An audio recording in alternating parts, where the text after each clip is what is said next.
Hi guys, in this video I will show you how to hide posts from friends on Facebook.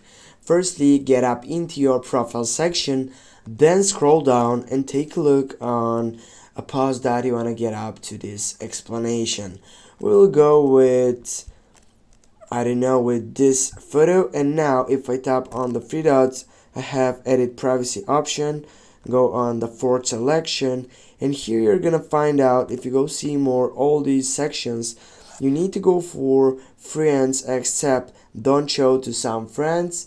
Go for it, and here you're gonna find out all friend list. Here you need just to get up and add the name of your friend, then select it, and with this you're gonna hide these posts or this post from your friend on Facebook.